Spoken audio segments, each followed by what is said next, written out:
Bismillahirrahmanirrahim. Assalamualaikum warahmatullahi wabarakatuh. Perkenalkan, nama saya Atika Miriam Zayyana.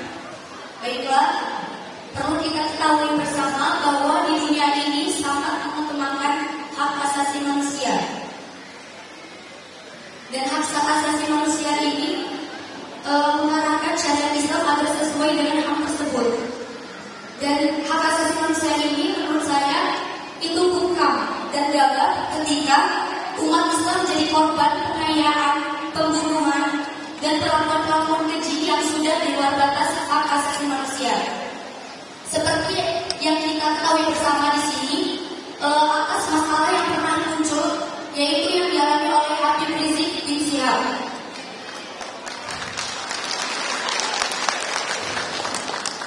Beliau diperlakukan secara keji yang di luar batas hak asasi manusia. Baik, singkat silakan. Di sini saya akan bertanya, jika nantinya Pak Anies nanti ke depannya jadi presiden, dan saya juga berharap Pak Anies jadi presiden, tindakan apa yang akan Bapak lakukan atas masalah yang misalkan ke depannya ini akan muncul kembali? Dan wujud perhatian apa yang akan Bapak lakukan terhadap masalah yang muncul ini? Baik, mungkin cukup itu saja. Wassalamualaikum warahmatullahi wabarakatuh. Assalamualaikum warahmatullahi wabarakatuh. Waalaikumsalam. Perkenalkan, nama saya Akil Rizky Aliansi. Di sini saya akan memberikan pertanyaan untuk Pak Anies. Pertanyaan saya, perhatian apa yang akan Bapak berikan kepada sekolah swasta yang notabene pondok pesantren, agar kami seluruh santri yang ada di Al-Salam khususnya dan seluruh pesantren di Indonesia turut merasakan pemanfaatan dan kenikmatan proses pembelajaran dengan sarana dan fasilitas yang memadai. Assalamualaikum warahmatullahi wabarakatuh. Saya dapat ketua OSIS yang baru terpilih. Ada saya ini. Ada cuma 3 ya. Tes. Suaranya agak beda. Begini, untuk Atika dan Adam, ini anak-anak yang memilih berani untuk tampil ke depan. Kita boleh ya. Pertama, dari pertanyaan tentang asasi manusia dan perlakuan yang sama di depan hukum. Ini yang sesungguhnya perlu dilakukan perubahan. Kemarin dalam debat minggu lalu ya, saya sampaikan hukum itu harusnya tegak, tidak boleh bengkok. Kalau hukum bengkok, apa yang terjadi? Tumpul ke atas, tajam ke bawah, lalu dia diskriminatif. Ada yang melanggar dikenai hukum, ada yang tidak melanggar dikenai hukum. Ada yang melanggar hukum ringan, ada yang melanggar sama dihukum. Nah, inilah yang harus kita koreksi. Jadi salah satu, boleh tepuk tangan buat perjalanan. Jadi salah satu ke depan itu adalah perlakuan yang setara di mata hukum.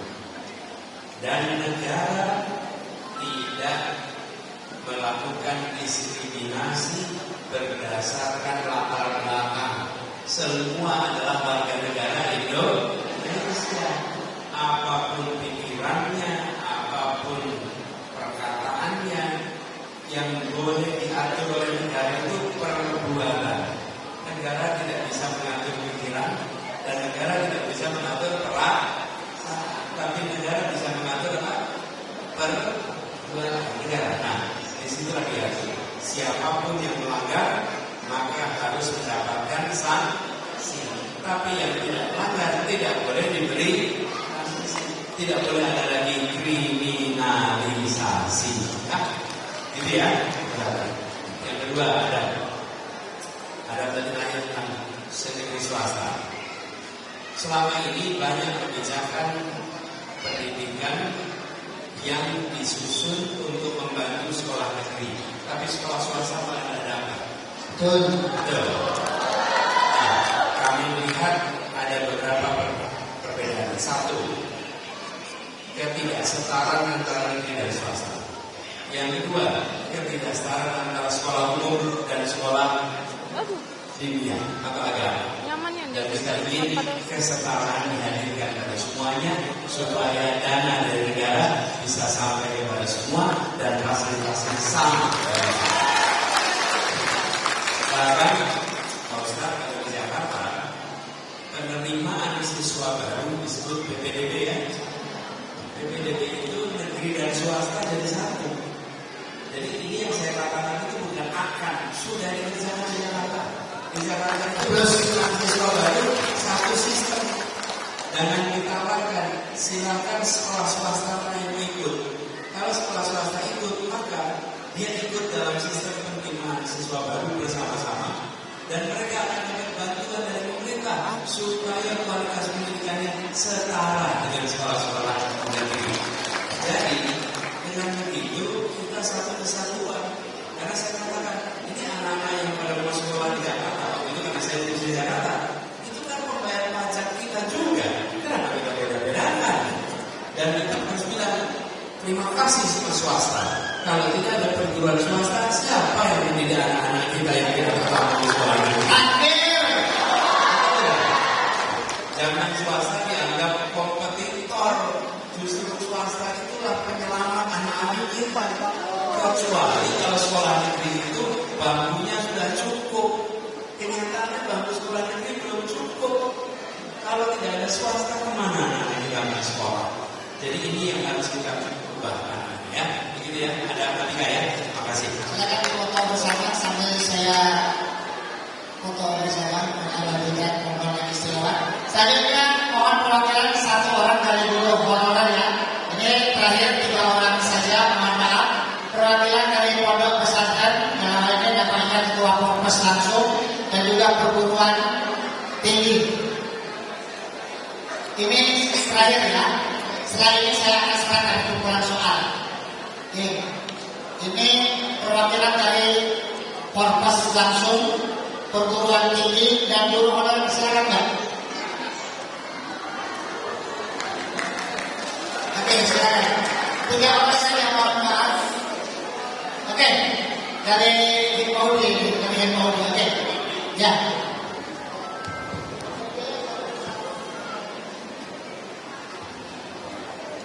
Assalamualaikum warahmatullahi wabarakatuh.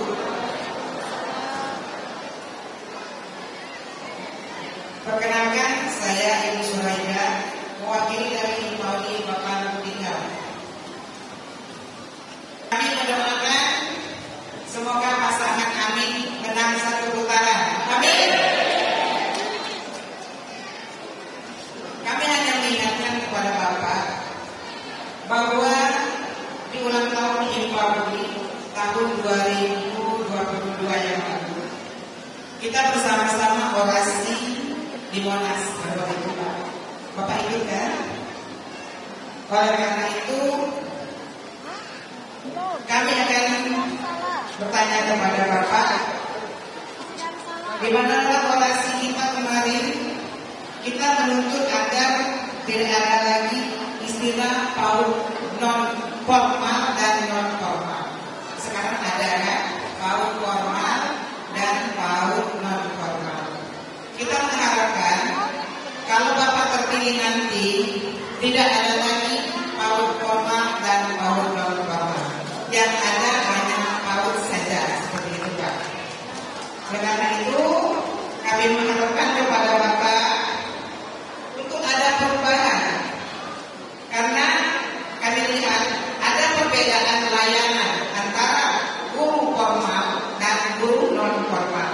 Padahal fungsi kami sama Pak. Sama-sama mendidik anak usia dini, kualifikasi kami sama, kompetensi kami juga sama, kurikulum yang kami pakai juga sama. Tapi mendapatkan layanan yang tidak sama dari pemerintah sekarang. Demikian Pak. Wassalamualaikum warahmatullahi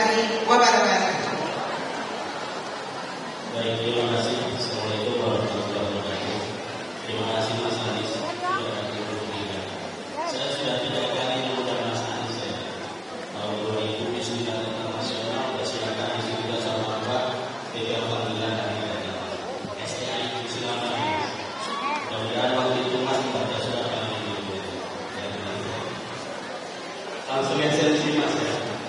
Jadi gini Mas, kami dari dosen-dosen swasta ini jujur banyak meneliti, terutama perlakuan. Sertifikasi kami hampir setiap tahun itu kurang. Nah itu yang harus saya Suara dosen. berkaitan dengan ratusan dosen yang ada di Fakultas kami. Jadi itu mohon nanti ketika kita lakukan Mas Anies, jadi itu bisa berusaha setara. Jadi dosen itu sertifikasi kami itu biasa tidak kurang. Hari bulan selesai jadi dibayar. Terus lagi kawan-kawan harus sampai itu satu. Terus yang kedua kaitannya dengan kehidupan masyarakat di semua, tolong harga karet dinaikkan Mas. Harga karet, produksi karet. Karena kalau karet meningkat, perguruan tinggi kami juga. Terima kasih. Assalamualaikum warahmatullahi wabarakatuh. Perwakilan pondok pesantren, silakan. Assalamualaikum warahmatullahi wabarakatuh. Nama saya Ahmad Fikri, PPK Para Menteri dan Pondok Pesantren Darul Muslimin Hasanah dan Ketua Profesor. Kami cinta Pak Anies bukan karena Pak Anies, kami cinta gagasan yang akan Pak Anies bangun untuk negeri ini. Nah, dalam hal ini pondok pesantren yang ada di Kota Probolinggo ini yang sudah resmi dari Departemen Agama itu 19 pondok pesantren. Dan yang masih menyusul insya Allah ada 6 pesantren lagi dengan santri ribuan. Nah, apa langkah-langkah Pak Anies dengan gagasan apa untuk pondok pesantren yang tadi mungkin bersama dengan anak-anak santri untuk kalau Pak Anies kami doakan menjadi presiden nanti, semoga pondok pesantren ini ada langkah-langkah untuk kesetaraan pondok pesantren dengan sekolah-sekolah. Saya mungkin untuk menutup sedikit saya akan bantu Pak Anies ngomong dalam semak jantung selaranya. Meski ilmu kita sedikit tegak kalau tidak mendukung Pak Anies tidak ada gunanya. Saya satu lagi singkat saya jawab. Oke, Assalamualaikum warahmatullahi wabarakatuh. Saya Desi Natalia, guru SD IPA Darul Tinggal. Jadi saya mewakili guru-guru honor dan guru-guru sekolah swasta, Pak Anies ya. Nah, saya juga pakar kurikulum di sekolah. Jadi yang saya ingin tanyakan, apa resolusi Bapak untuk kurikulum pendidikan di Indonesia? Karena beberapa tahun terakhir kita terjadi perubahan kurikulum yang bukan cuma menguras energi guru saja, tapi juga menguras kantong negara. Jadi kami ingin kebijakan pendidikan khususnya di kurikulum dalam jangka panjang sehingga nggak ganti-ganti kurikulum lagi seperti itu Pak. Terima kasih. Assalamualaikum warahmatullahi wabarakatuh. Ya, ini dari yang terakhir dulu aja. Kurikulum yang sering berubah. Kita menyadari esensi pendidikan. Pendidikan itu apa sih esensinya? Interaksi antara peserta didik dan pendidik. Itu esensi. Kemudian supaya interaksinya itu sama di semua tempat dibuatkan kurikulum sehingga ada struktur. Tapi esensinya itu. Karena itu saya memandang kunci kemajuan pendidikan itu bukan pada gonta-ganti kurikulum, tapi pada peningkatan kompetensi guru dan kepala sekolah. Jadi kalau nanti kemudian gonta-ganti terus, konsekuensinya kita tidak akan mendapatkan kemajuan yang signifikan. Kita harus tabah untuk menuntaskan proses yang ada. Dan itu artinya kalau mau saya analogikan panah, kalau panahnya meleset, yang diganti anak panahnya terus. Tapi yang memanahnya nggak pernah dilatih untuk memanah lebih baik, dia tidak akan pernah. Ya. Apa kemudian terkait dengan kesetaraan ini harus review komprehensif. Ada banyak ketimpangan yang saya sampaikan. Negeri swasta, umum dan kimia, pesantren. Nah ini timbangan-timbangan itu kan izin sehingga ada kesetaraan. Dengan begitu orang tua yang mengirimkan anaknya ke sekolah swasta atau sekolah negeri mendapatkan kesetaraan pendidikan. Yang mengirimkan sekolah umum atau ke pesantren mendapatkan kesetaraan pendidikan. Esensinya di situ.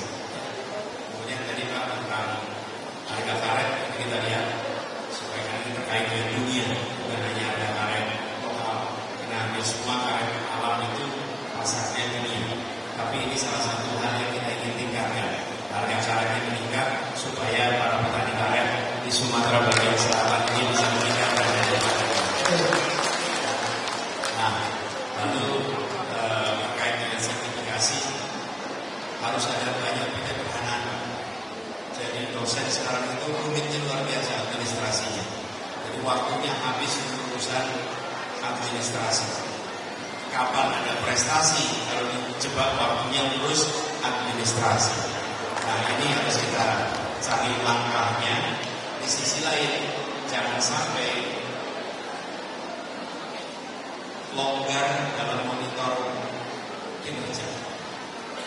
Karena kita ini jangan sampai ekstrim, Pak. Tidak diawasi atau diawasi ketat sekali. Kita ingin ada keseimbangan di situ, ya. Meskipun formal dan informal itu benar. Kita ingin semua ini gagasannya. Karena kalau bisa dibuat seperti kenapa dibuat rumit, ya. Dan teman-teman di Himpauli sudah merasakan itu. Saya begitu lihat seragamnya ini Himpauli barang-barang itu dari dulu sejak kami pakai itu, ya. Begitu Pak. Terima kasih. Terima kasih aplaus untuk pilihan hati kita di sana. Silakan ini ada Saya